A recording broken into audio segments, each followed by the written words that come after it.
তো এবার থেকে আপনারা ই শ্রম কার্ডের মাধ্যমে অনলাইনে কাজের জন্য আবেদন করতে পারবেন। তো ইতিমধ্যেই কিন্তু গভর্নমেন্টের তরফ থেকে একটি বিরাট আপডেট দেওয়া হয়েছে ই শ্রম কার্ড নিয়ে।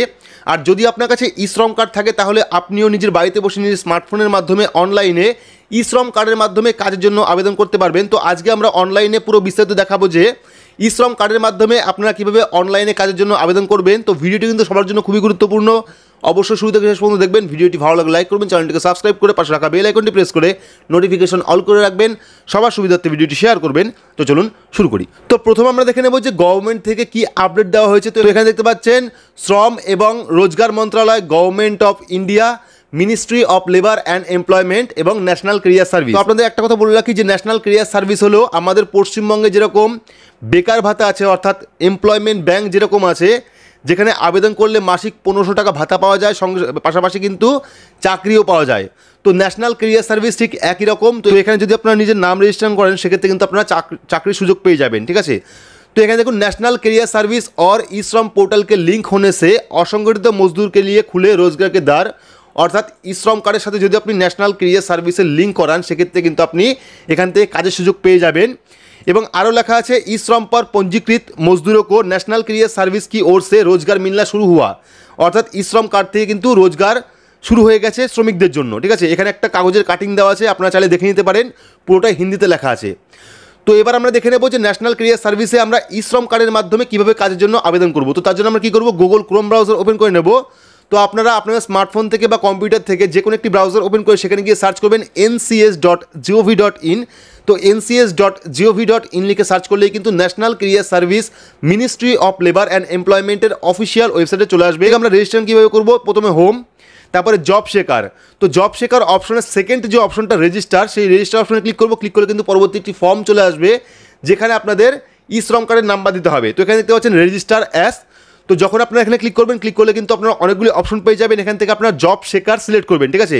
তো এখানে আরও অনেকগুলো অপশন আছে, একটা হলো employ, local service, household user. তো এখান থেকে আপনারা জব শেকার সিলেক্ট করবেন। সিলেক্ট করার পর এখানে দেখুন ইউনিক আইডেন্টিফিকেশন টাইপ অর্থাৎ ডকুমেন্ট। তো এখানে ক্লিক করবেন, ক্লিক করলে কিন্তু আপনার সামনে চলে আসবে ইউএএন নাম্বার অর্থাৎ ইপিএফও নাম্বার, এবং সেকেন্ড যে অপশনটা সেটা হলো ইউএএন নাম্বার বা ই শ্রম কার্ডের নাম্বার, ঠিক আছে। তো এখানে পাবেন প্যান কার্ড, আদার্স। তো এখান থেকে আপনার সেকেন্ড অপশনটা অর্থাৎ ইউএএন নাম্বার, ই শ্রম সিলেক্ট করবেন। সিলেক্ট করলে কিন্তু পরবর্তী আরও একটি অপশন চলে আসবে যেখানে আপনাদের ইউনিক আইডেন্টিফিকেশান নাম্বার দিতে হবে, অর্থাৎ ই শ্রম কার্ডে যে নাম্বারটা আছে সেই নাম্বারটা কিন্তু আপনার এখানে দিতে হবে। দেওয়ার পর আপনারা কী করবেন, ডেট অফ বার্থ অর্থাৎ আপনার জন্মসাল, মাস, তারিখ কিন্তু এখানে সিলেক্ট করতে হবে। সিলেক্ট করার পর প্রিফিল ফর্ম ই শ্রমে ক্লিক করতে হবে, ঠিক আছে। তো প্রিফিলে ক্লিক করলে কিন্তু ই শ্রম কার্ডের সাথে আপনার যে মোবাইল নাম্বারটা লিঙ্ক আছে সেই মোবাইল নাম্বার একটি ওটিপি সেন্ড করবে, যে ওটিপিটা কিন্তু এখানে দিতে হবে। দেওয়ার পর ভেরিফাই অপশনে ক্লিক করতে হবে। ভেরিফাই অপশনে ক্লিক করলে কিন্তু পরবর্তী আরও একটি অপশন চলে আসবে। ওটিপি সাবমিট করলে কিন্তু আপনার ই শ্রম কার্ডের যে ডিটেলসগুলো আছে সেগুলো কিন্তু অটোমেটিকলি এখানে চলে আসবে। যেগুলো সিলেক্ট হবে না সেগুলো কিন্তু আপনাকে ম্যানুয়ালি এখানে লিখতে হবে। তো এখানে দেখতে পাচ্ছেন date of birth, first name. তো এখানে ফার্স্ট নেম অটোমেটিকলি চলে আসবে। মিডিল নেম থাকলে দেবেন, না থাকলে দেওয়ার দরকার নেই।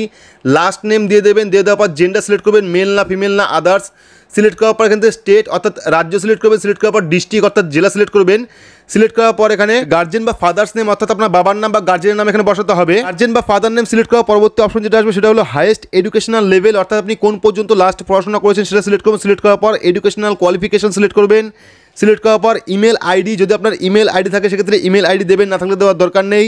মোবাইল নাম্বারটা অটোমেটিকলি এখানে সিলেক্ট হয়ে যাবে। সিলেক্ট করার পর পাসওয়ার্ড, তো আপনার এখানে স্পেশাল পাসওয়ার্ড দেবেন অর্থাৎ নাম দিয়ে, অক্ষর দিয়ে এবং একটি স্পেশাল ক্যারেক্টার দিয়ে আপনারা এখানে পাসওয়ার্ডটা দিয়ে দেবেন। তো পাসওয়ার্ড দেওয়ার পর রিটাইপ পাসওয়ার্ড অর্থাৎ যে পাসওয়ার্ডটা আপনি দিলেন সেটা কিন্তু দ্বিতীয়বার আবার দিতে হবে। দেওয়ার পর চুজ ইউজার নেম অর্থাৎ আপনার নাম দিয়ে কিন্তু একটা ইউজার নেম দিতে হবে। তো আপনার নাম দিয়ে ইউজার নেম করে নেবেন। করে নেওয়ার পর এখানে এমপ্লয়মেন্ট স্ট্যাটাস, ঠিক আছে। তো এমপ্লয়মেন্ট স্ট্যাটাসটা এখানে সিলেক্ট করবেন। এমপ্লয়মেন্ট স্ট্যাটাসে আপনারা ফুল টাইম, টেম্পোরারি যে অপশনটা সেটা সিলেক্ট করবেন। সিলেক্ট করার পরে কিন্তু আপনাদের কি স্কিল অর্থাৎ এখানে আপনাদের কিছু লিখতে হবে। কি স্কিল আপনারা কি লিখবেন, আপনি যে কাজটি করতে চাইছেন বা আপনি যে কাজে ইচ্ছুক সেই কাজটি এখানে লিখবেন, অর্থাৎ নার্সিং বা ফার্মেসি বা অটোমোবাইল, যে কাজটা আপনি করতে চাইছেন বা ইচ্ছুক সেই কাজটি এখানে লিখে দেবেন। এখানে চাইলে আপনি নার্সিং লিখতে পারেন বা ফার্মেসি লিখতে পারেন বা সাপোর্ট স্টাফ লিখতে পারেন, ঠিক আছে, এগুলো লিখে দেবেন। তো কি স্কিল দেওয়ার পর এখানে পরবর্তী অপশন চলে এসেছে are you interested to international job. তো এই অপশনটা আপনারা নো করে দেবেন। নো করার পর এখানে চলে এসেছে অ্যাড ইউর অকুপেশন, ঠিক আছে। তো এখানে চাইলে আপনি লিখতে পারেন বা ফাঁকা রাখতে পারেন।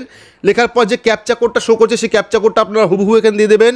দিয়ে দেওয়ার পর সাবমিট অপশনে ক্লিক করবেন। তো সাবমিট অপশনে ক্লিক করলে কিন্তু আপনাকে একটি অ্যাকনলেজমেন্ট বা রেজিস্টার নাম্বার দিয়ে দেওয়া হবে, যেটা দিয়ে কিন্তু আপনি স্ট্যাটাস চেক করতে পারবেন। তো এখানে আপনারা সাবমিট অপশনে ক্লিক করে দেবেন। তো ফর্ম সাবমিট করার পর আপনারা কী করবেন, হোমে চলে আসবেন। হোমে চলে এসে জব শেখার যে অপশনটা, তার প্রথম যে অপশনটা লগ ইন, সেই লগ ইনে চলে আসবেন। লগ ইনে ক্লিক করলে কিন্তু আপনারা চাইবে ইউজার নেম এবং পাসওয়ার্ড। তো আপনারা ফর্ম সাবমিট করার সময় যে ইউজার নেম এবং পাসওয়ার্ড দিয়েছিলেন সেই ইউজার নেম এবং পাসওয়ার্ড দেবেন। দেওয়ার পর লগ ইনে ক্লিক করলে কিন্তু আপনার স্ট্যাটাস দেখতে পারবেন।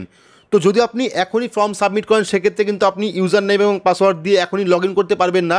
তার জন্য আপনার 10 দিন থেকে 12 দিন ওয়েট করুন, তারপরে কিন্তু আপনার স্ট্যাটাস চেক করতে পারবেন। তো এভাবে কিন্তু আপনারা চাইলে ই শ্রম কার্ডের মাধ্যমে কাজের জন্য অনলাইন থেকে আবেদন করতে পারেন। তো আপডেটটি আপনার কেমন লাগলো অবশ্যই কমেন্ট বক্সে কমেন্ট করে জানাবেন। ভিডিওটি ভালো লাগলে লাইক করবেন, চ্যানেলটিকে সাবস্ক্রাইব করে পাশে রাখা বেল আইকনটি প্রেস করে নোটিফিকেশন অল করে রাখবেন। সবার সুবিধার্থে ভিডিওটি শেয়ার করবেন। তো আজকের মতো এইটুকুই, ধন্যবাদ।